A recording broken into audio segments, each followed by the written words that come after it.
Good morning વિદ્યાર્થી મિત્રો, કેમ છો ભાઈ? મજામાં? જલસા છે જિંદગીમાં ભાઈ? બસ એ જ જોઈએ.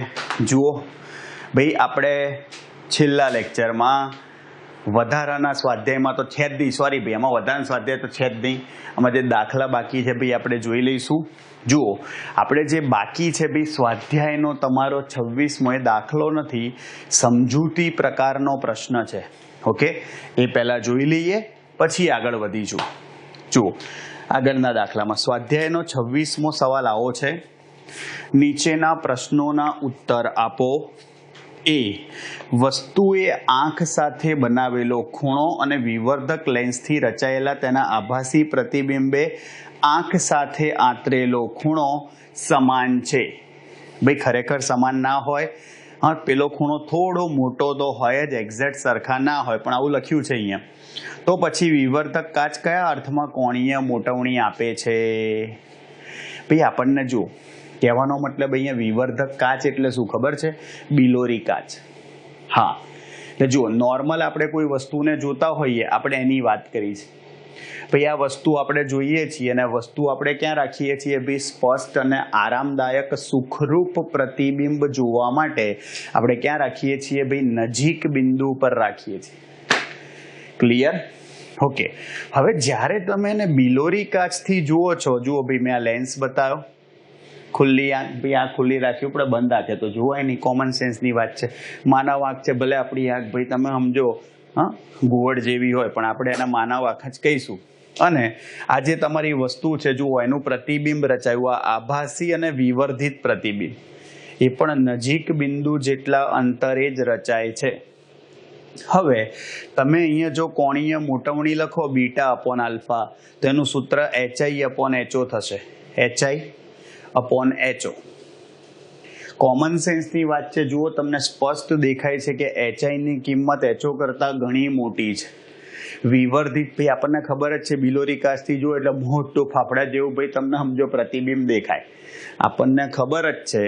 પણ અહીં આ જે પ્રતિબિંબ છે, જુઓ HI ગ્રેટર દેન HO થવું, ભાઈ ખરેખર જોવા જાવ ને તો બીટા ગ્રેટર દેન આલ્ફા થાય. મેં કીધું ને, આ બીટા ખૂણો થોડો આલ્ફા કરતાં કેવો મળે છે? મોટો મળે છે. પણ અહીં આપણને રકમમાં એવું કીધું નથી, એટલે આપણે નથી લખતા. આપણે એવું જ લખીએ છીએ કે આમ આલ્ફા અને બીટા સરખા હોય તો પણ પ્રતિબિંબ કેવું મળે છે? મોટું મળે છે. આવડશે? ચલો. બી, સામાન્ય રીતે કોઈ પણ વ્યક્તિ વિવર્ધક કાચમાંથી વસ્તુને જોવા માટે આંખને લેન્સની ઘણી નજીક રાખે છે. જો આંખને દૂર રાખવામાં આવે તો કોણીય મોટવણીમાં ફેરફાર થાય. હા, કોણીય મોટવણી જે છે એ ઘટી જાય. જુઓ સમજો, તમે ભાઈ આ આંખને દૂર રાખો, આ આંખને એવું વિચારો દૂર રાખો, તો એનો મતલબ શું થયો? કે આ તમારો જે બીટા ખૂણો જે છે ભાઈ એ ઘટી જાય. એટલે આપણે એને જુઓ મોટવણીને હવે beta dash upon alpha, alpha ના બદલાય ભાઈ, મૂળ વસ્તુ સાથે બનાવેલો ખૂણો તો એનો એ જ છે ને, ખાલી શું બદલાઈ ગયો ભાઈ? તમારો આલ્ફા, સોરી બીટા. અને આ બીટા ડેશ જે છે એ બીટા કરતાં શું હોય? ઓછો હોય. ખબર પડી? એટલે જુઓ, beta dash less than beta થયું, અને બીટા ખૂણો નાનો થઈ ગયો તો બીટા ડેશ અપોન આલ્ફાની કિંમત બીટા અપોન આલ્ફા કરતાં કેવી આવે? નાની આવે. એટલે જુઓ એમ ડેશ નાનું આવે, એટલે કે કોણીય મોટવણીમાં શું થાય? ઘટાડો થાય. આવડશે? આ ખાસ ધ્યાન રાખજો, સિમ્પલ છે ભાઈ. ચલો સી, એવું કહે છે સાદા માઇક્રોસ્કોપની મોટવ શક્તિ કેન્દ્ર લંબાઈના વ્યસ્ત, આપણને ખબર જ છે સાદા માઇક્રોસ્કોપમાં જો વસ્તુ નજીક બિંદુ પર પ્રતિબિંબ રચતી હોય વસ્તુનું, તો એનું મોટવણી 1 + d અપોન f છે, અને અનંત અંતરે હોય તો d અપોન f છે. પણ બંનેમાં કેન્દ્ર લંબાઈ વ્યસ્ત પ્રમાણમાં જ આવે, છેદમાં જ આવે ભાઈ. ઓકે, સાંભળજો. તો વધુને વધુ મોટવણી મેળવવા માટે ઓછામાં ઓછી કેન્દ્ર લંબાઈનો લેન્સ વાપરવામાં આપણને કયું કારણ રોકી રહ્યું છે? ભાઈ વધુમાં વધુ મોટવણી મેળવવા માટે, સાંભળજો, ઓછામાં ઓછો કેન્દ્ર લંબાઈ. ભાઈ આમાં રીઝન શું છે? તો કે એક લિમિટથી તમે એક મર્યાદાથી જો કેન્દ્ર લંબાઈને નાની કરી કાઢો ને તો તકલીફ શું થાય ખબર છે? એમાં ગોળીય વિપથન અને વર્ણ વિપથનની વિકૃતિઓ ઉત્પન્ન થાય. ગોળીય વિપથન એટલે મેં તમને કીધું હતું ભાઈ કે એની વક્રતામાં ફેરફાર થઈ જાય. હા, અને વર્ણ વિપથન એટલે રંગ બદલાઈ જાય. ખબર પડી ભાઈ? આનો મતલબ એવો થયો આ ક્ષતિઓ ના ઉદ્ભવે એના માટે થઈને અમુક કેન્દ્ર લંબાઈથી ઓછી કેન્દ્ર લંબાઈવાળા લેન્સનો ઉપયોગ આપણે કરી શકતા નથી. સમજી ગયા? આ ધ્યાન રાખજો. હવે ડી, સંયુક્ત માઇક્રોસ્કોપમાં ઓબ્જેક્ટિવ અને આઈપીસ બંનેની કેન્દ્ર લંબાઈ નાની શા માટે રાખવામાં આવે છે? ભાઈ સંયુક્ત માઇક્રોસ્કોપમાં ઓબ્જેક્ટિવ આઈપીસ બંનેની કેન્દ્ર લંબાઈ નાની હોય એનું કારણ શું? કારણ કે જુઓ, એની મોટવણીનું સૂત્ર સંયુક્ત માઇક્રોસ્કોપ માટે શું હતું? એલડીમાં ફોઈ, યાદ છે? ડી નજીક બિંદુ હતું, એલ શું હતું? ટ્યુબ લંબાઈ માઇક્રોસ્કોપની, એફઓ ઓબ્જેક્ટિવની કેન્દ્ર લંબાઈ, એફઈ આઈપીસની કેન્દ્ર લંબાઈ. જુઓ, એફઓ અને એફઈ બંને ક્યાં છે? છેદમાં. અને બંને છેદમાં હોય એનો મતલબ વ્યસ્ત પ્રમાણ થયા. અને વ્યસ્ત પ્રમાણનો મતલબ શું ભાઈ? ઘટે તો વધે ને વધે તો ઘટે. અને એફઓ અને એફઈ છેદમાં છે એનો મતલબ એવો થયો કે એફઓ અને એફઈ જેમ ઘટશે એમ સામે મોટવણીમાં શું થશે? વધારો. મોટવણી વધતી જશે, પ્રતિબિંબ વિવર્ધિત થતું જશે, એમ મોટું ને મોટું અને સ્પષ્ટ મળતું જશે. સિમ્પલ. આ ખાસ ધ્યાન રાખજો. અને છેલ્લો સવાલ જુઓ, મસ્ત સમજાયો છે મેં તમને, જોજો, બહુ જ સરસ સવાલ છે. સંયુક્ત માઇક્રોસ્કોપમાંથી જોવામાં આંખને આઈપીસની અડોઅડ નહીં પરંતુ સહેજ દૂર રાખવામાં આવે છે. શા માટે? આઈપીસ અને આંખ વચ્ચેનું આ નાનું અંતર કેટલું હોવું જોઈએ? સાંભળજો ભાઈ, અગત્યની વસ્તુ. જો આપણે આંખને આઈપીસથી એકદમ નજીક ઘૂસી જઈએ ને ભાઈ અંદર, તો તકલીફ પડે. તો શું તકલીફ પડે? જોજો, આંખના લેન્સનું દ્રષ્ટિ ક્ષેત્ર ઘટી જાય. આંખનો જે લેન્સ છે એનું દ્રષ્ટિ ક્ષેત્ર, જોવાનો વિસ્તાર ઘટી જાય અને વસ્તુની સપાટીનું ચોકસાઈપૂર્વક નિરીક્ષણ કરી શકાય નહીં. ભાઈ દ્રષ્ટિ ક્ષેત્ર ઘટી જાય એટલે એની જગ્યાએ જો તમે આઈપીસથી તમારો આંખ જે છે તમારી આંખ એને થોડી દૂર રાખો તો શું થશે? જોજો, થોડે દૂર લઈએ તો આઈપીસની જોજો ઓબ્જેક્ટિવ લેન્સની વર્તુળાકાર કિનારીનું પ્રતિબિંબ આપણને દેખાય છે આખે આખું.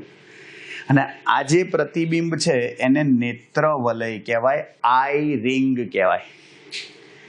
ભાઈ નેત્ર વલય કહેવાય. સાંભળજો, આઈપીસની અંદર ઓબ્જેક્ટિવ લેન્સની વર્તુળાકાર કિનારીનું પ્રતિબિંબ દેખાય અને આખી વર્તુળાકાર કિનારીનું પ્રતિબિંબ દેખાવું જરૂરી છે, નહીં તો પ્રતિબિંબ આપણને સ્પષ્ટ ના દેખાય.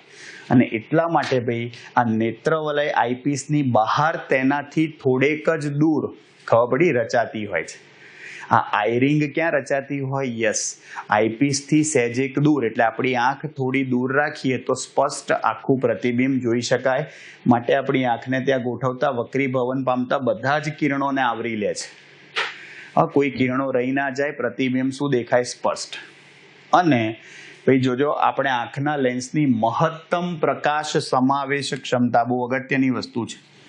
હા, મોટવણી માટે ભાઈ તમે સમજો, આ મહત્તમ પ્રકાશ સમાવેશ ક્ષમતાનો ઉપયોગ કરીને વસ્તુને મોટી અને ખૂબ જ સ્પષ્ટ જોઈ શકીએ છીએ. આવડશે? આ ખાસ ધ્યાન રાખજો ભાઈ. આ તમારો શું થયો ભાઈ? સ્વાધ્યાયનો 26મો સવાલ. ક્લિયર? ભાઈ સમજૂતી પ્રકારનો પ્રશ્ન હતો પણ સારા ક્વેશ્ચન છે, ધ્યાન રાખજો. જવા દઈએ ભાઈ. સિમ્પલ છે ભાઈ, જોજો. પછી દાખલા ગણીએ. પેલામાં માસે નહીં ભાઈ, ખોટી જગ્યા ખૂટશે આપણને, મજા નહીં આવે. ચલો જવા દઈએ. नाग चिरे कीता ना मोतियों के हार ना कोई किया श्रृंगार फिर भी कितनी सुंदर हो तुम कितनी सुंदर हो, श्रृंगार तेरा यौवन, यौवन ही तेरा गहना, श्रृंगार तेरा यौवन, यौवन ही तेरा कहना, बड़ी खुशबू जब चले तू बोले बजे सीता. તમને એવું થાય સાહેબ ક્યાં આવા ગીતો ગાઓ ભાઈ, પણ અમારા જમાનામાં ગીતો તમારા જમા હપ્તે મેં 4 શનિવાર હોને ચાહીએ આવું મોડા જેવા ગીતો હોય ભાઈ. કોઈ મિનિંગ વગરના. હા, મુન્ની બદનામ હુઈ ડાર્લિંગ તેરે લીએ 6 મહિના માટે પછી બદલી જાય મુન્ની. શીલા કી જવાની 1 વર્ષ પછી ઉતરી ગઈ હોય. આવું ભાઈ બધું જોજો. આગળ એ સ્વાધ્યાયનો 27મો મસ્ત દાખલો છે, જોજો ભાઈ. 1.25 સેન્ટીમીટર કેન્દ્ર લંબાઈ વાળા ઓબ્જેક્ટિવ, જોજો. સ્વાધ્યાયનો 27મો દાખલો છે ભાઈ. ઓબ્જેક્ટિવ જે છે એની કેન્દ્ર લંબાઈ આપી છે FO. કેટલી છે જુઓ. એક ભાઈ બંને લેન્સ આપણે સંયુક્ત માઇક્રોસ્કોપમાં બહિર્ગોળ જ લઈએ છીએ એટલે ધન જ આવશે. આઈપીસની કેન્દ્ર લંબાઈ કેટલી આપી છે 5. ભાઈ આઈપીસ વડે 30 ગણું 30x એટલે 30 ગણું કોણીય મોટવણી મળે છે. સાંભળજો, આઈપીસ માટે પરિણામી કોણીય મોટવણી, પરિણામી કોણીય, આમાં કન્ફ્યુઝન થશે, કામ કરીએ છીએ પરિણામી કોણીય મોટવણી જ લખું છું. હા, એમાં કન્ફ્યુઝન થશે. 30 છે. ચલો, તો સંયુક્ત માઇક્રોસ્કોપની ગોઠવણી કેવી રીતે કરવી જોઈએ? ભાઈ ગોઠવણી એટલે વસ્તુ ક્યાં મૂકવી જોઈએ અને બે લેન્સ ઓબ્જેક્ટિવ અને આઈપીસ વચ્ચેનું અંતર કેટલું હોવું જોઈએ. જુઓ ભાઈ, ઓબ્જેક્ટિવ અને આઈપીસ વચ્ચેનું અંતર તમે કઈ રીતે શોધો? ભાઈ ધારો કે ઓબ્જેક્ટિવ છે, એનું પ્રતિબિંબ રચાયું, તો આનું પ્રતિબિંબ અંતર અને આઈપીસ માટે આ વસ્તુ થઈ, તો આઈપીસ માટે વસ્તુ અંતર, આ બે શોધી કાઢો. ઓબ્જેક્ટિવનું પ્રતિબિંબ અંતર, આઈપીસનું વસ્તુ અંતર, તો એ બે વચ્ચેનું અંતર, એ બેનું ટોટલ કરો, એ શું આવશે? બે લેન્સ વચ્ચેનું અંતર. જુઓ, શરૂઆત ક્યાંથી કરશો ધ્યાન રાખજો. સૌથી પહેલા ભાઈ આઈપીસ, સાંભળજો, ની મોટવણી. ચલો ભાઈ, આઈપીસની મોટવણીનું સૂત્ર શું થાય? 1+D/FE થાય કે નહીં? નજીક બિંદુએ પ્રતિબિંબ રચાય છે એટલે આમાં આપણે ઋણ નિશાની નથી લખતા. D 25 આવે, FE કેટલા છે? 5. 25 આવ્યું ને FE? 25/5, 5, 5 ને 1 6. ભાઈ આ કોની મોટવણી આવી? આઈપીસની. તો જુઓ ભાઈ, કુલ મોટવણી અથવા પરિણામી કોણીય મોટવણી, ભાઈ બે લેન્સ માટે આપણે મોટવણી લખતા હોઈએ તો શું કરીએ છીએ? પરિણામી કોણીય મોટવણી યાદ છે? M બરાબર MO ઇન્ટુ ભાઈ મોટવણીઓનો ગુણાકાર MO ઇન્ટુ ME. જુઓ તો MO ઓબ્જેક્ટિવ માટે શું થાય? M/ME. M કેટલા છે? 30/6. 30/6 શું આવશે? 5. તો ભાઈ ઓબ્જેક્ટિવ જે છે લેન્સ, એની કોણીય મોટવણી 5 થાય. ભાઈ M એટલે શું થાય? V/U. સાંભળજો, VO/U. પણ સમજજો ભાઈ, U ઋણ થશે અહીંયા. તમે એવું બી બોલી શકો કે ઓબ્જેક્ટિવ લેન્સ જે છે એના વડે રચાતું પ્રતિબિંબ વાસ્તવિક હોય એટલે એની મોટવણી ઋણ હોય, એટલે તમે એવી રીતે બી -5 લખી શકો છો. હા, કારણ કે ઓબ્જેક્ટિવ વડે રચાતું પ્રતિબિંબ વાસ્તવિક હોય. અને આ વાસ્તવિક પ્રતિબિંબ ની મોટવણી ઋણ હોય, આભાસી હોય તો ધન હોય. ચલો તો VO ને કરતા બનાવું તો -5UO થશે. ચલો ભાઈ ઓબ્જેક્ટિવ માટે લેન્સનું સમીકરણ વાપરીએ. તો ઓબ્જેક્ટિવ માટે લેન્સનું સમીકરણ, ચલો શું લખાય? લેન્સનું સમીકરણ શું થાય ભાઈ ઓબ્જેક્ટિવ માટે? 1/V -1/U બરાબર 1/F. ચલો 1/V, V કેટલા થશે? -5UO. 1/UO શું થાય? 1/FO થાય. કિંમત મૂકો 5UO. U0 UO જે લખો એ ભાઈ તમે. ચલો -1 થશે અહીંયા માઇનસ આ ભાઈ 5 થશે. યસ 1/FO લસા લેતા તો આવડે ને ભાઈ. ચલો ભાઈ આ શું થયું? -6/5. FO સામે આપી દો તો જુઓ UO શું આવ્યું? -6 FO/5 અને FO કેટલા છે? FO છે 1.25/5. જુઓ આપણે જોઈ લઈએ -6 ગુણ્યા 1.25/5 1.5 સેન્ટીમીટર આવશે. ભાઈ UO શું લાયા? 1.5 સેન્ટીમીટર આવી ગયું. ચલો તો VO શું લખાય? -5UO. UO -1.5 15 પંચા 75 પ્લસ 7.5 સેન્ટીમીટર જવાબ આવ્યો. ભાઈ આપણને ખબર જ છે ઓબ્જેક્ટિવ હોય ને એના માટે વસ્તુ આ બાજુ હોય, પ્રતિબિંબ આ બાજુ, એટલે ધન જ આવે. ચલો હજી શું શોધવાનું રહ્યું? યસ હજી શોધવાનું રહ્યું ભાઈ આપણા માટે આઈપીસ માટે. જોજો હો હવે.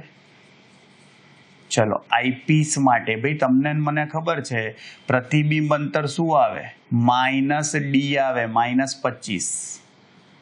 આભાસી પ્રતિબિંબ મળે ને આઈપીસ માટે, એટલે એની FE તો ખબર જ છે. ચલો એના માટે લખીએ હવે શું ભાઈ? લેન્સનું સમીકરણ. ચલો લેન્સનું સમીકરણ ભાઈ તમે આઈપીસ માટે લખી કાઢો 1/V -1/U બરાબર 1/F.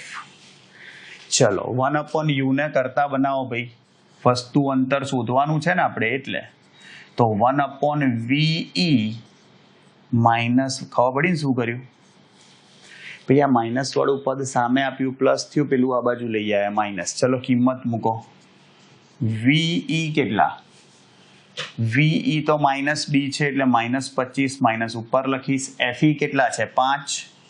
આ રહ્યું 5. ચલો લસા લો. 5 5 25 -1 -5 અને /25 -6/25 થશે તો UE શું લખાય? -25/6. 6 ચોક 24 લખાય. 4 પોઈન્ટ શું આવશે? જોજો UE આવશે તમારા 4.17. ભાઈ જુઓ તમારો જવાબ થયો. અને સાંભળો આપણે શું શોધવું હતું ખબર છે? જુઓ આઈપીસ માટે ક્યાં આવતું હતું? એ આકૃતિ મગજમાં હોવી જોઈએ. આઈપીસ માટે ભાઈ આ વસ્તુ થઈ અને ઓબ્જેક્ટિવ માટે પ્રતિબિંબ. ક્લિયર? તો આનો મતલબ શું થયો ભાઈ? આપણે શું શોધવું હતું? જુઓ બે લેન્સ વચ્ચેનું અંતર. તો બે લેન્સ વચ્ચેનું અંતર શું થાય? જોજો UE એનું મૂલ્ય પ્લસ VO 4.17 પ્લસ કેટલા થશે ભાઈ? VO 7.5. 7 ને 4 11.67 સેન્ટીમીટર જવાબ આવે. થઈ ગયો જુઓ 5 અને 17 67 થઈ જાય ને. આ તમારું બે લેન્સ વચ્ચેનું અંતર આવી ગયું. છે ને ભાઈ? બહુ સરસ દાખલો છે ભાઈ, સહેલો જ છે પણ ઊંધો આપ્યો છે. નોર્મલી આપણને અત્યાર સુધી દાખલામાં એવું પૂછતા હતા કે મોટવણી શોધો. હા, તો આપણે ઓબ્જેક્ટિવની લાવીએ, પછી આઈપીસની લાવીએ અને બેનો ગુણાકાર કરીએ. લેન્સના સંયોજન માટે મોટવણીનો શું થાય ભાઈ? ગુણાકાર થાય. ક્લિયર? આ ધ્યાન રાખજો. અને હવે જુઓ, એના પછી રકમ વાંચતા થાવ. સ્વાધ્યાયનો 28મો દાખલો.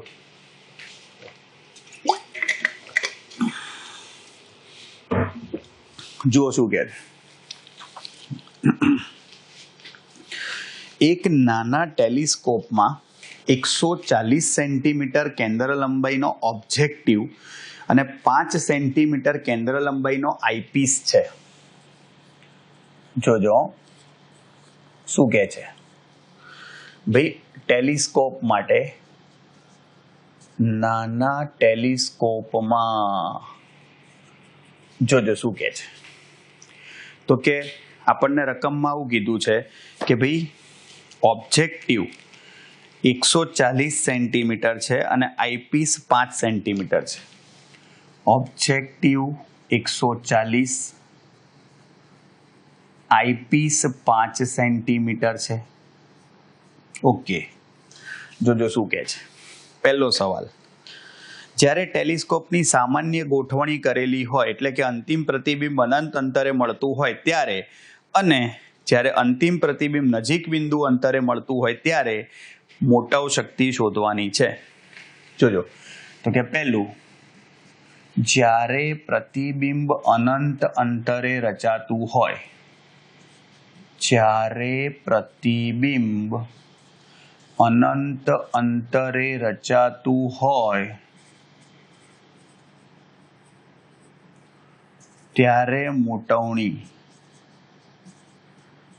એટલે કે મોટાઉ શક્તિ શું લખાય ભાઈ? સાંભળજો, ત્યારે લખાય આપણું સૂત્ર શું ભાઈ? ફોઈ, FO/FE. આપણે આ તો સૂત્ર સાબિત કર્યું હતું. FO કેટલું છે? 140 ભાગ્યા 5. હા, 5 દુ 10 ને 8 પંચા 40 થાય ને? આ તમારી મોટવણી 28.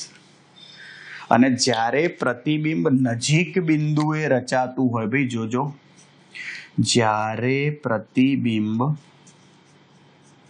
નજીક બિંદુએ રચાતું હોય, નજીક બિંદુએ રચાતું હોય,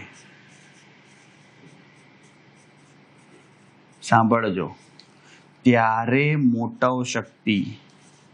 ભાઈ આ ખાસ ધ્યાન રાખજો. આ સૂત્ર આપણને ચોપડીમાં નથી આપ્યું, આપણે આ સૂત્ર સાબિત નથી કર્યું. આપણી ચોપડીમાં ટેલિસ્કોપમાં આપણે એવું જ ભણ્યા હતા કે પ્રતિબિંબ અનંત અંતરે મળે છે, એના માટે જ ખાલી સૂત્ર તમે સાબિત કર્યું હતું ફોઈ. એટલે આ તમારું સૂત્ર થશે. જોજો, જો નજીક બિંદુએ હોય ને, તમારે ખાલી આટલું જ યાદ રાખવાનું, એ તો અમારે ફોઈ જોરદાર છે, ફોઈ ફોડી લેશે, ફોઈ ફોડી લેશે. જુઓ, ફોઈ ફોડી લેશે. સમજ્યા? ધ્યાન રાખજો ભાઈ. તો FO/FE કેટલા? FO/FE એટલે તો 140 ભાગ્યા 5 થાય અને FO/D, FO કેટલા છે? 140 અને D શું આવે? 25. નજીક બિંદુ 25 હોય. મોટાઉ શક્તિમાં આપણે ઋણ નિશાની નથી લખતા, આમાં માઇનસ નહીં લખવાનું, મૂલ્ય ધન જ હોય મોટાઉ શક્તિનું હંમેશા. જુઓ, 140 ભાગ્યા 25 અને આનો સરવાળો કરજો, આ તો 28 જ થશે. એટલે તમારો જવાબ આવશે ભાઈ, જુઓ તમને કહું, 33.6. મોટાઉ શક્તિ આવશે તમારી 33.6. આવડશે? ક્લિયર ભાઈ? મેં કીધું ને બહુ સહેલો દાખલો છે. થઈ ગયું? જુઓ, સ્વાધ્યાયનો 29મો, સ્વાધ્યાય 9.28 માં દર્શાવેલ ટેલિસ્કોપ માટે ઓબ્જેક્ટિવ અને આઈપીસ વચ્ચેનું અંતર કેટલું હશે? ભાઈ જુઓ, ઓબ્જેક્ટિવ અને આઈપીસ વચ્ચેનું અંતર ટેલિસ્કોપમાં FO/FE જેટલું હોય. તો જુઓ, સ્વાધ્યાય 29 એનો પહેલો સવાલ શું કીધું? જુઓ, ટેલિસ્કોપમાં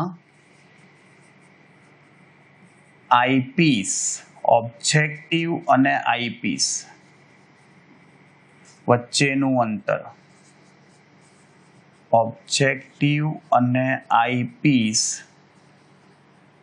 વચ્ચેનું અંતર શું થશે FO પ્લસ FE તો FO કેટલા 140 FE કેટલા 5 140 પ્લસ 5 145 સેન્ટીમીટર ક્લિયર સિમ્પલ છે ભાઈ આ ટેલિસ્કોપમાં ઓબ્જેક્ટિવ આઈપીસ વચ્ચેનું અંતર લાય ચલો આમાં બીજો સવાલ જો આ ટેલિસ્કોપને 3 કિલોમીટર દૂર આવેલા 100 મીટર ઊંચાઈના ટાવરને જોવા માટે ઉપયોગ કરવામાં આવે તો ઓબ્જેક્ટિવ લેન્સ વડે રચાતા ટાવરના પ્રતિબિંબની ઊંચાઈ શોધો જોજો ભાઈ ઓબ્જેક્ટિવ લેન્સ માટે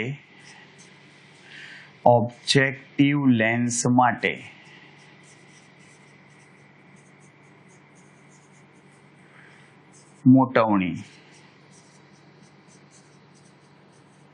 જોજો ભાઈ H ડેશ અપોન H ભાઈ બરાબર V અપોન U લખાય સાંભળજો ધ્યાનથી કેટલું દૂર છે ભાઈ દૂર કેટલું છે જુઓ તો કે દૂર છે 3 કિલોમીટર હવે ભાઈ 3 કિલોમીટર દૂર એટલે ઘણું દૂર થયું બહુ વધારે તો એટલા દૂરથી આવતા જે કિરણો હોય કેવા હોય ભાઈ સમાંતર કિરણો હોય એનું પ્રતિબિંબ ક્યાં રચાય યસ ઓબ્જેક્ટિવના મુખ્ય કેન્દ્ર પર એટલે પ્રતિબિંબ અંતર ઓબ્જેક્ટિવની કેન્દ્ર લંબાઈ જેટલું થાય તો જુઓ અહીંયા FO અપોન U તમારું વસ્તુ અંતર છે is equal to H dash upon H તમારે પ્રતિબિંબની ઊંચાઈ શોધવાની છે H ડેશ ને કરતા બનાવો શું થશે જુઓ HFO અપોન U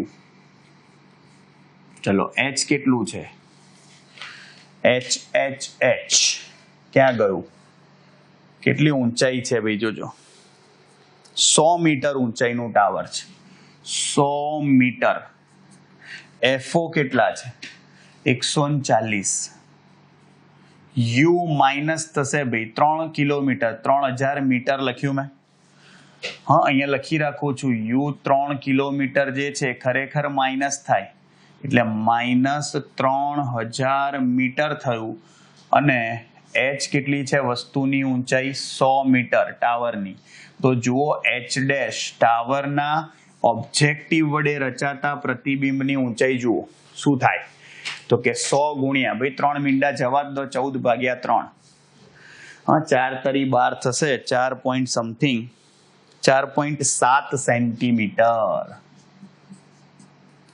4.7 મીટર થશે ને સોરી ભાઈ 4.7 સેન્ટીમીટર થશે કારણ કે આ મીટર ઉડી જશે પણ આ FO જે છે સેન્ટીમીટરમાં છે ને ભાઈ આ મીટરમાં મીટર ઉડી ગયા પણ આ સેન્ટીમીટરમાં છે એટલે જવાબ તમારો સેન્ટીમીટરમાં આવશે ખાસ ધ્યાન રાખજો ક્લિયર અને જુઓ હજી શું પૂછે છે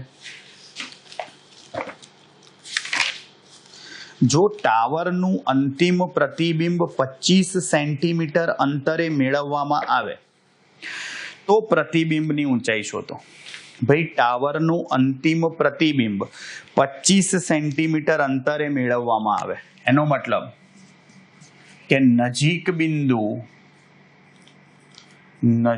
બિંદુએ પ્રતિબિંબ રચાતું હોય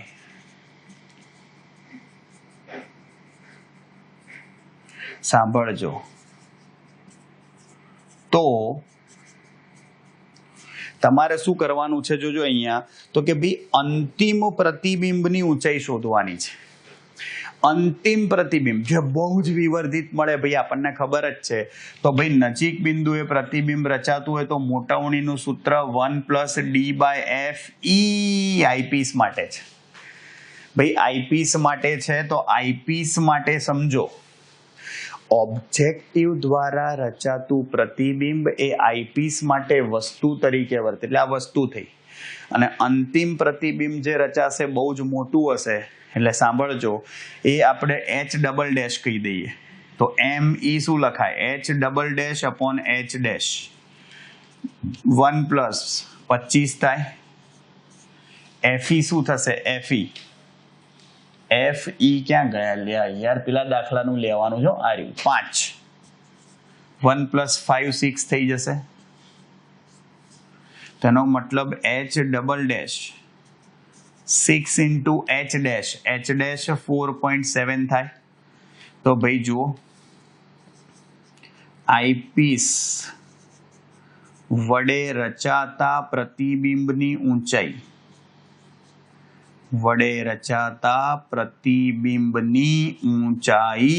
H ડબલ ડેશ કીધી છે આપણે.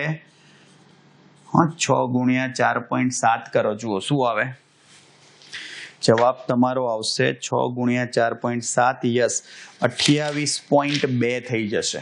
28.2 ક્લિયર.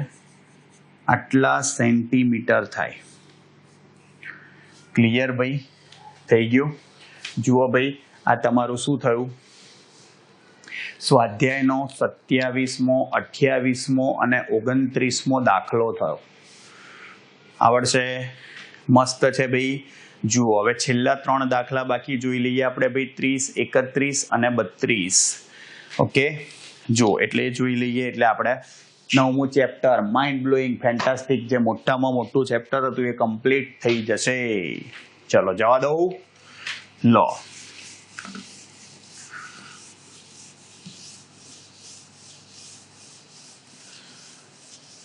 अकेले हम अकेले तुम, जो हम तुम संग है तो फिर क्या गम.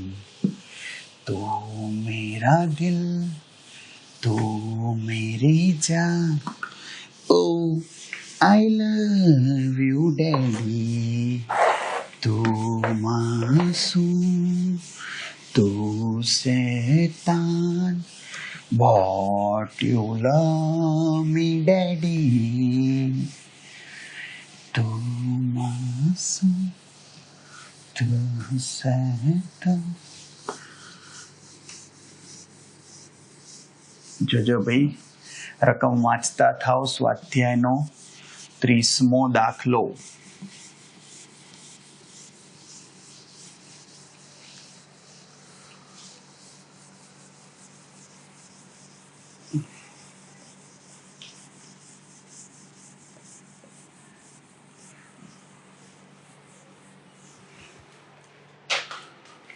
રહી ગયો ભાઈ, આનથી ભૂસી કાઢો.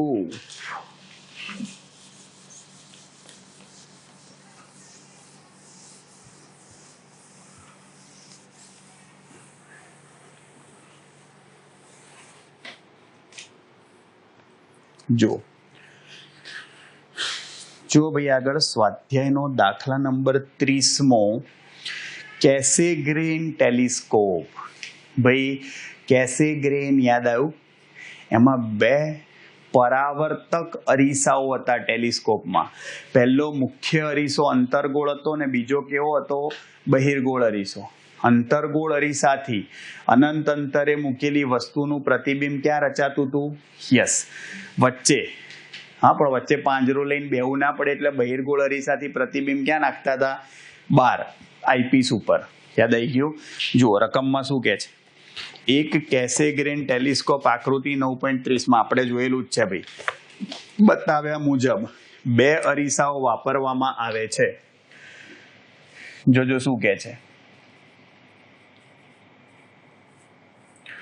ભાઈ આ ટેલિસ્કોપમાં અરીસાઓ એકબીજાથી 20 મિલીમીટર અંતરે રાખેલા છે. 2 અરીસાઓ વચ્ચેનું અંતર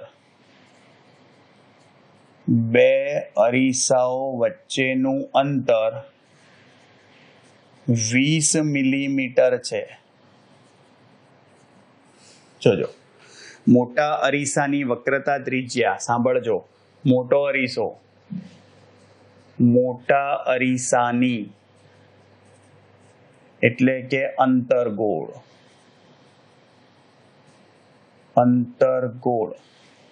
વક્રતા ત્રિજ્યા. અંતર્ગોળ અરીસો હોય એટલે એની વક્રતા ત્રિજ્યા ઋણ આવે ભાઈ. આ ખાસ ધ્યાન રાખજો. -220 મિલીમીટર છે. ચલો R1 કહી દઉં તો એની કેન્દ્ર લંબાઈ કેટલી થઈ જાય? -110 મિલીમીટર. નાના અરીસાની ભાઈ નાના અરીસાની વક્રતા ત્રિજ્યા, નાના અરીસાની એટલે બહિર્ગોળ વક્રતા ત્રિજ્યા ચલો કેટલી આપી છે? R2 બરાબર -140 મિલીમીટર. તો F2 બરાબર શું થાય? -70 મિલીમીટર થાય. સોરી ભાઈ, પ્લસ થશે, બહિર્ગોળ અરીસો છે. બહિર્ગોળ અરીસો એટલે શું આવે ભાઈ? યસ, એની કેન્દ્ર લંબાઈ શું આવશે ભાઈ તમારી? જુઓ અહીંયા ભાઈ આપણે ઊંધો મૂકીએ છીએ. સોરી, અહીંયા ભાઈ આપણે બહિર્ગોળ અરીસો ઊંધો જ મૂકીએ છીએ એટલે માઇનસ જ આવશે. જો બહિર્ગોળ અરીસો જે છે એની કેન્દ્ર લંબાઈ બી ઋણ આવશે. શોધવાનું શું કીધું છે આપણને? હા, તો અનંત અંતરે રહેલી વસ્તુનું અંતિમ પ્રતિબિંબ ક્યાં મળશે? એટલે ભાઈ કહેવાનો મતલબ એ છે કે આપણને અનંત અંતરે શું આપેલી છે વસ્તુ? સાંભળજો ભાઈ, અનંત અંતરે ભાઈ આ માઇનસ જ આવશે. આપણે અરીસો ઊંધો મૂકીએ છીએ. હા, એટલે સમજો આવી રીતે હોય એટલે આ બાજુ જ આવશે વક્રતા ત્રિજ્યા, અંતર્ગોળ અરીસાની જેમ જ. હા, ધ્યાન રાખજો ખાસ, આ નોર્મલ કરતા સહેજ એક અલગ થશે. હવે જુઓ, સૌથી પહેલા અંતર્ગોળ અરીસા માટે એટલે કે મુખ્ય અરીસા માટે અથવા મોટા અરીસા માટે વસ્તુ અનંત અંતરે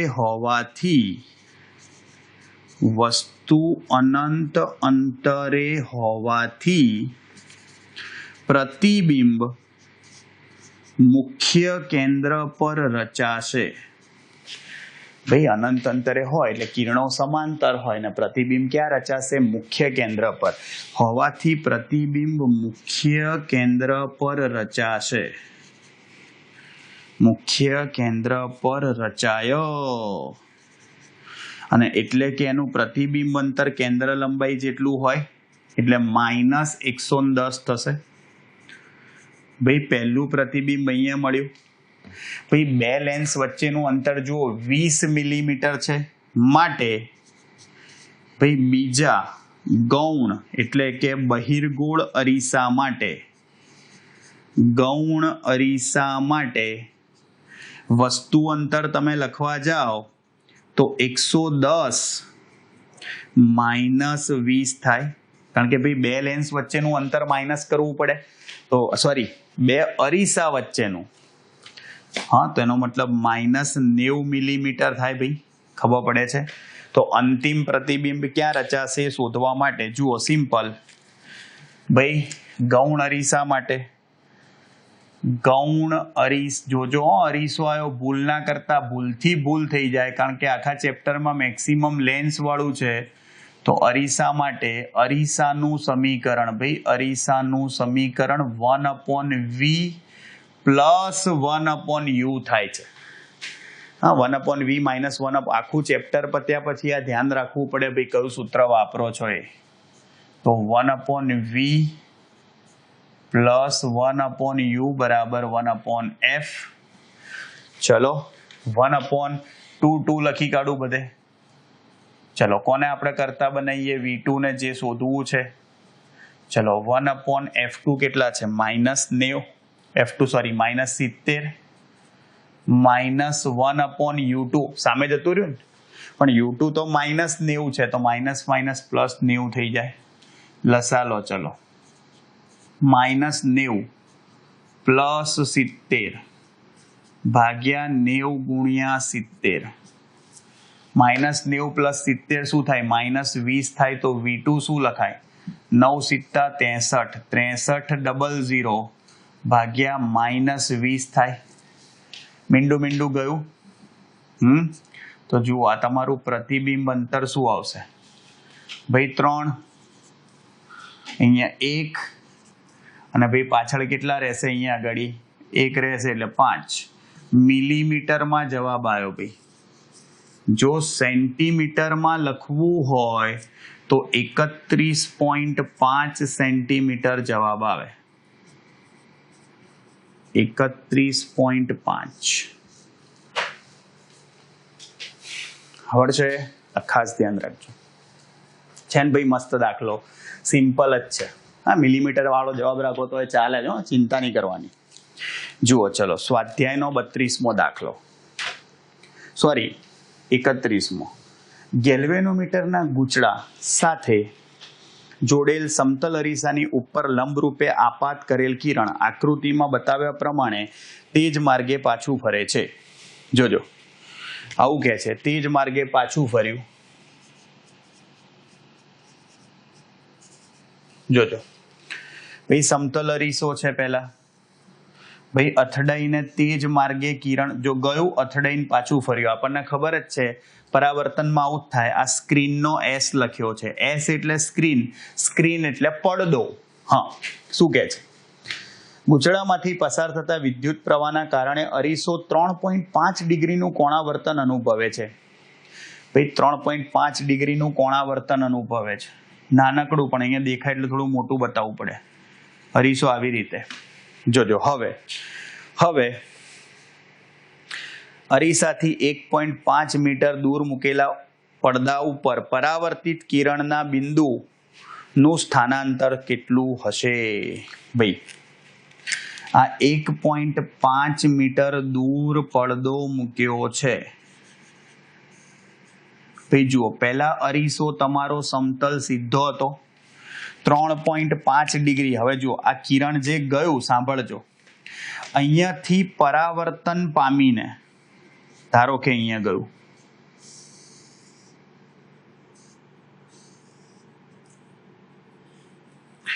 ભાઈ આ ગયું, આ જ્યારે સીધું હતું એટલે અથડાઈને પાછું આવ્યું. જ્યારે આ અરીસો વાંકો કર્યો, આર્યો બ્લુ કલરમાં બતાવું એટલે તમને કન્ફ્યુઝન ના થાય. એટલે બ્લુ કલરનું પરાવર્તિત કિરણ આવ્યું.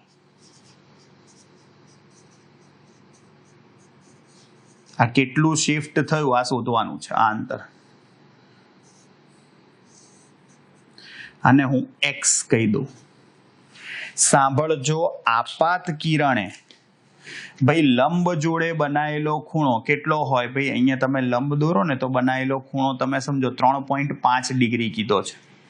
તો પરાવર્તિત કોણ બી સરખો જ થાય.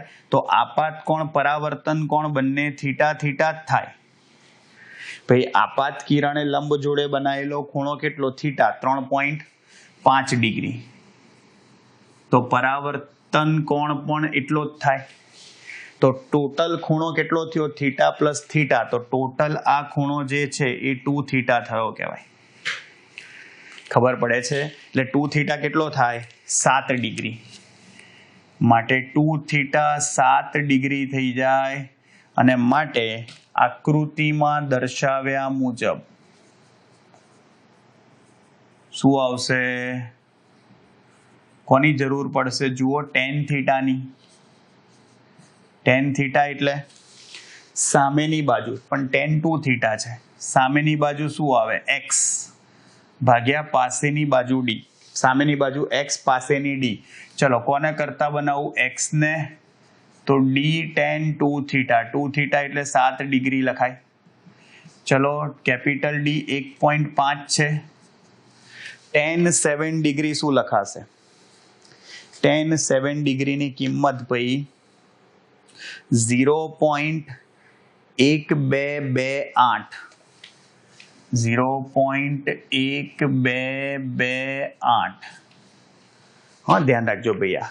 અને તો આ x ની કિંમત 1.5 ગુણ્યા 0.1228 કરશું એટલે 0.1842 મીટર આવશે. થઈ ગયું? તો ભાઈ x આવશે તમારું 18.4 અથવા 42 સેન્ટીમીટર. આ જવાબ. આટલું શિફ્ટ થઈ જાય. ભાઈ એ જ પૂછ્યું છે તમને કે પરાવર્તિત કિરણના બિંદુનું સ્થાનાંતર શોધો. કારણ કે પહેલા પરાવર્તિત કિરણ અથડાઈને અહીંયા ને અહીંયા પાછું આવતું હતું. હા, હવે પરાવર્તિત કિરણનું સ્થાનાંતર આપણે Q લઈ આવ્યા. દેખાય છે? તો આમ પરાવર્તિત કિરણનું સ્થાનાંતર, પરાવર્તિત કિરણનું સ્થાનાંતર 18.42 સેન્ટીમીટર હોય.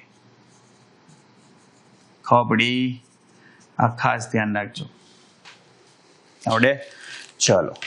અને છેલ્લો દાખલો ચેપ્ટરનો ઉપી.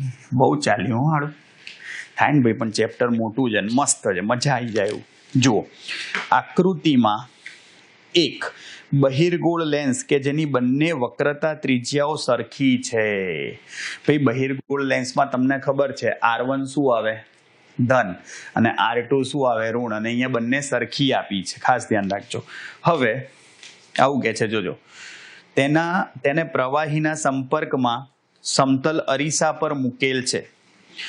એક નાની સોયને મુખ્ય અક્ષ પર રહે તે રીતે તેનું ઉલટું પ્રતિબિંબ એ સોયના સ્થાને જ ત્યાં સુધી ખસેડવામાં આવે છે. પિનનું લેન્સથી અંતર 45 સેન્ટીમીટર છે.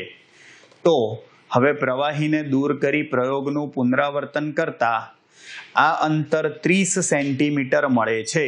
તો પ્રવાહીનો ભાઈ વક્રી ભવનાંક શોધો. સાંભળજો ધ્યાનથી. ભાઈ આકૃતિ કંઈક આવી છે. સૌથી પહેલા તમને એવું કીધું છે, જોજો, કે તમને આ બહિર્ગોળ લેન્સ આપ્યો છે. કેવો છે? જો બહિર્ગોળ લેન્સ છે. હવે અહીંયા ભાઈ પાણી ભરી અને અહીંયા સમતલ અંતરગોળ, આ અરીસો છે. જુઓ ભાઈ, આ અરીસો, અહીંયાથી પરાવર્તન થાય છે કિરણોનું, અને જોજો એ કિરણોનું પરાવર્તન થઈ ભાઈ આ અહીંયા પાણી ભરેલું છે. જોજો પ્રવાહી છે, પાણી તો નથી કીધું ભાઈ આપણને, પણ પ્રવાહી કીધું છે. જોજો એ અહીંયા પ્રવાહી કીધું છે. આ રહ્યું એ આ પ્રવાહી જે હોય. કહેવાનો મતલબ જો અહીંયા બે વસ્તુ થઈ. આ પહેલી રચના જે છે ને એ બહિર્ગોળ લેન્સ થયો, અને આ બીજી રચના જે થઈ ને એ સમતલ અંતરગોળ લેન્સ થયો. જુઓ ભાઈ, આ પહેલી વક્ર સપાટી અને બીજી સપાટી આ અરીસો થઈ ગયો, સમજો. એટલે બે વસ્તુ રચાઈ કહેવાય, એ તમને ખબર પડવી જોઈએ. ઉપર જુઓ આ શું થયો કહેવાય? તમારો બહિર્ગોળ લેન્સ. અને નીચે શું છે ભાઈ? તમારું યસ, હા, સમતલ અંતરગોળ લેન્સ. એક બાજુ સમતલ છે, એક બાજુ જ વક્ર સપાટી છે, એટલે એને સમતલ અંતરગોળ લેન્સ કહેવાય, ભૂલ ના કરતા. અને અહીંયા ભાઈ જુઓ આ PP ડેશ, બરાબર, અને અહીં આ QQ ડેશ.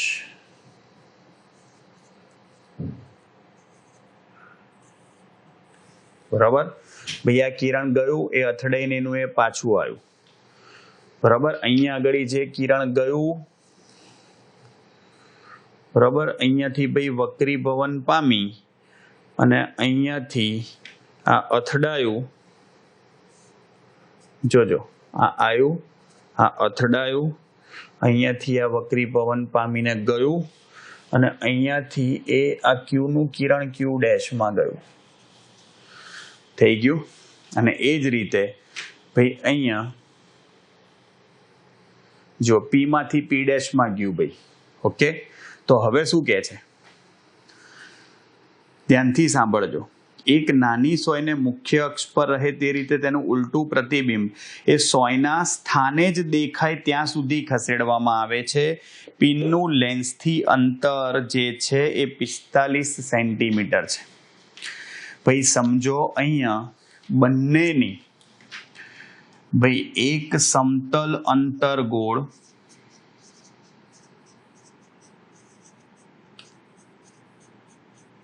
અને એક બહિર્ગોળ લેન્સ રચાય છે. સાંભળજો.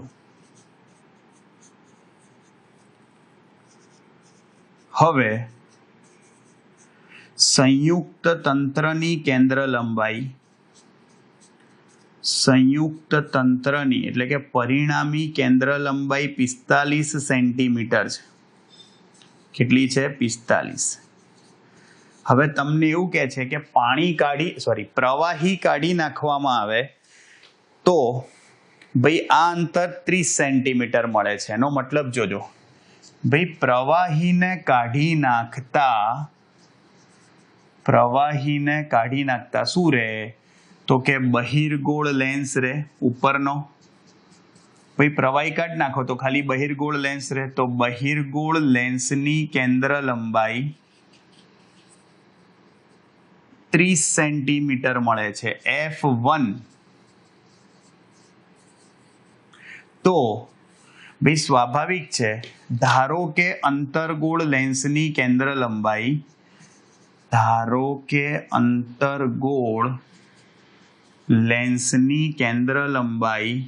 F2 છે. શું છે? F2. તો ભાઈ ચલો સમતુલ્ય કેન્દ્ર લંબાઈનું સૂત્ર શું લખાય? ભાઈ સૌથી પહેલા ભાઈ તમને ખબર જ છે લેન્સના સંયોજન માટે સમતુલ્ય કેન્દ્ર લંબાઈનું સૂત્ર, બે લેન્સનું સંયોજન થયું ને ભાઈ, ચલો શું લખાશે? 1/f બરાબર 1/f1 પ્લસ 1/f2. ચલો 1/f2 ને કરતા બનાવું. 1/f કેટલા છે? 45 માઇનસ 1/f1 કેટલા છે? 30. લસા લો ચલો ભાઈ. 30 માઇનસ 45 ભાગ્યા 45 ગુણ્યા 30. ભાઈ માઇનસ 15 ભાગ્યા 45 ગુણ્યા 30. જુઓ 15 તરી 45 થાય, 15 તરી 30 તરી 90 થાય. ઉલટી કરાવી દો તો F2 માઇનસ 90 થઈ જશે. ભાઈ જુઓ અંતર્ગોળ લેન્સની કેન્દ્ર લંબાઈ માઇનસ 90 લાયા. શોધવાનું શું છે? જો પ્રવાહીનો વક્રી ભવનાંક શોધો, કશું જ નહીં કરવાનું. જુઓ વારાફરતી બંને લેન્સ માટે, ચલો પહેલા બહિર્ગોળ લેન્સ માટે જોજો ધ્યાનથી. ચલો આપણને પહેલું શું ખબર છે તો કે ભાઈ હવામાં છે ઉપર જુઓ N1 1 થાય અને N2 1.5 થશે. લેન્સનો પોતાનો વક્રી ભવનાંક એટલે કે કાચનો આપ્યો છે. ક્લિયર? ચલો આના માટે કેન્દ્ર લંબાઈ આપણને ખબર જ છે F1 કેટલી છે? F1 ક્યાં ગઈ ભાઈ? 30 છે. હા ચલો R1 શું થશે? પ્લસ R થશે અને R2 માઇનસ R થશે. ભાઈ R1 આ બાજુ આવે, R2 આ બાજુ આવે, તો આનો મતલબ શું થયો જુઓ. માટે ભાઈ લેન્સ મેકર્સ ફોર્મ્યુલા યાદ છે? ચલો લેન્સ મેકર્સ ફોર્મ્યુલા એની ઉપરથી શું લખાય? 1/f N2 minus N1/N1 into 1/R1, પણ R1 તો R થાય, minus 1/R2, R2 minus R થાય, માઇનસ માઇનસ પ્લસ થઈ ગયું. ચલો 1/F1 30 છે, 1.5 minus 1/1 R 1/R 1/R 2/R થઈ જાય. 0.5 ગુણ્યા 2, 0.5 ગુણ્યા 2 એટલે 1 જ થાય. ભાઈ તો 1/30 ઇઝ ઇક્વલ ટુ 1/R થયું. ઉલટી કરાવી દો તો R બરાબર 30 આવી ગયું. ભાઈ જુઓ તમે વક્રતા ત્રિજ્યા લઈ આવ્યા. સાંભળો હવે આ જે વક્રતા ત્રિજ્યા થઈ જો આ બતાવું છું એ જ આપણા સમતલ અંતર્ગોળ લેન્સની એક વક્રતા ત્રિજ્યા છે ને, અને બીજી તો સમતલ સપાટી છે, અને સમતલ સપાટીને તો ભાઈ વક્રતા ત્રિજ્યા હોય જ નહીં. ખબર પડે છે? તો આનો મતલબ શું થયો? જોજો હવે અંતર્ગોળ લેન્સ માટે લખું. ચલો અંતર્ગોળ લેન્સ માટે ભાઈ તમે લખવા જાઓ તો N1 બરાબર શું થશે? ભાઈ અહીંયા N1 તમારું 1.5 થશે. ભાઈ તમારું લેન્સ છે ને, અને બીજું માધ્યમ શું થશે? ભાઈ તમારું પ્રવાહી થશે. એટલે તમારે એનો શું કરવાનો છે? ભાઈ પ્રવાહી NL શોધવાનું છે. ભાઈ પહેલું માધ્યમ તો હવા જ છે આપણું, બીજું માધ્યમ જે છે અહીંયા હવા માટે, અને બીજું માધ્યમ શું થયું ભાઈ અહીંયા આપણું આ પ્રવાહી. પ્રવાહીનો વક્રી ભવનાંક આપણે NL કહી દઈએ. L એટલે લિક્વિડ ભાઈ, જે શોધવાનું છે. અને કેન્દ્ર લંબાઈ F2 આપણે લઈ આવ્યા હતા અલગથી, જુઓ આ રહ્યું -90, એટલે જ અંતર્ગોળ લેન્સની કેન્દ્ર લંબાઈ થાય. જુઓ સિમ્પલ. શું કરશો ભાઈ, લેન્સ મેકર્સ ફોર્મ્યુલા વાપરી લો પાછું, પણ હવે ધ્યાનથી જો અહીંયા કહી દઉં પહેલા, એટલે લોચો ના પડે તમારે. ભાઈ R1 શું થશે ભાઈ, જુઓ તમે યાદ છે ને ભાઈ, અંતર્ગોળ, તો અંતર્ગોળ લેન્સમાં R1 ઋણ થાય, R2 ધન થાય, પણ અહીંયા R2 ધન નહીં થાય. R2 તો સમતલ છે, સમતલ. ભાઈ સીધું હોય સમતલ તો એને વક્ર સપાટી હોય જ નહીં, અને વક્ર સપાટી ના હોય R1 - R લો, R2 અનંત થઈ જાય વક્ર સપાટી ના હોય એટલે. તો આના માટે લેન્સ મેકર્સ ફોર્મ્યુલા વાપરું, 1/F2 શું થાય, N2 - N1/N1, 1/-R, 1/∞. ચલો 1/F2 કેટલા, -90. N2 એટલે NL લિક્વિડ, -1/1.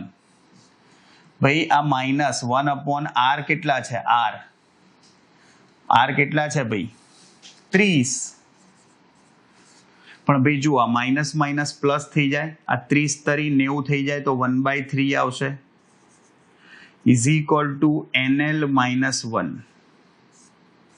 ચલો NL લિક્વિડ છે, પ્રવાહી, એના દ્રવ્યના વક્રી ભવનાંકને કરતા બનાવી દઉં, 1 + 1/3 થશે.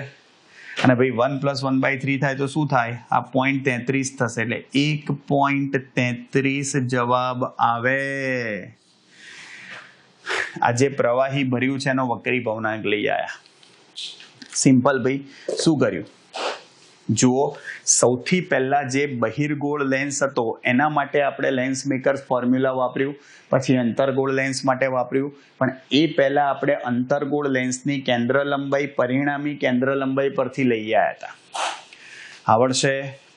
માઇન્ડ બ્લોઈંગ દાખલો છે, મસ્ત મજાનો. જોયું ચેપ્ટર પૂરું ભાઈ, મોટામાં મોટું ચેપ્ટર આપણે 12મા ધોરણનું પતાવી દીધું છે, જંગ જીતી ગયા છીએ ભાઈ. ગરબા તો કરવા પડે ને, હો જાય. કયો કરીશું? ચલો યસ, ચલો. ગોરી રાધા ને કાળો કાન, ઘૂમે ગરબે ઘૂમે ભૂલી ભાન. હે ગોરી રાધા ને કાળો કાન, ગરબે ભૂલે રમે ભૂલી ભાન. રાધાનું રૂપ છે, કાનુડાની પ્રીત છે, જગનું શું છે હી કામ. હે ગોરી ગોરી રાધા કાળો કાન, ગરબે ઘૂમે ભૂલી ભાન. હે ગોરી કાળો કાન, ગરબે રમે ભૂલી ભાન. વાવ, મજા આવી ગઈ.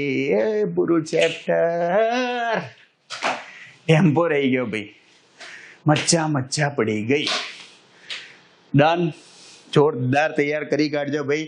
ભૂક્કા કાઢી નાખવાના છે આપણે આ ચેપ્ટરમાં. ક્લિયર?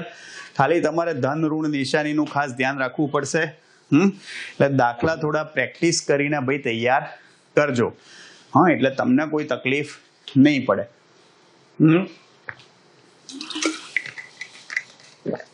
નેક્સ્ટ લેક્ચરમાં ભાઈ તમને આના સૂત્રો રિવાઇઝ કરી દઈશું, એટલે તમને દાખલામાં કોઈ તકલીફ ના પડે. ક્લિયર? ચલો મળીએ ભાઈ નેક્સ્ટ લેક્ચરમાં. ત્યાં સુધી આવજો.